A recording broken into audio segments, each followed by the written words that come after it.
Welcome to Chillin' 101. We hope this video helps. In this video, I will explain how to make moringa powder at home.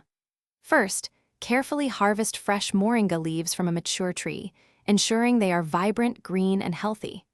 Next, wash the leaves thoroughly under running water to remove any dirt, dust, or small insects.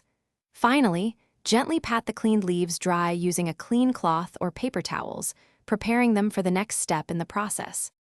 Once clean, it's time to dry your moringa leaves. You can air dry them by spreading them thinly on screens in a shaded, well-ventilated spot, away from direct sunlight. Alternatively, use a food dehydrator set to a low temperature, around 100 degrees Fahrenheit, for several hours. The key is to ensure the leaves are completely dry and brittle, snapping easily when bent to prevent mold. Now that your moringa leaves are perfectly dry, it's time to transform them into powder. First, gently crumble the brittle leaves by hand into smaller pieces.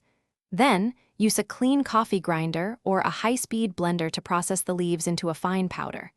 For the best consistency, sift the powder through a fine mesh sieve, discarding any larger, unground pieces. This ensures a smooth, uniform product. Proper storage is crucial to maintain the potency of your homemade moringa powder. Store it in an airtight container, away from direct sunlight and moisture, in a cool, dark place. You can easily incorporate 1 to 2 teaspoons daily into your diet by adding it to smoothies, soups, or sauces.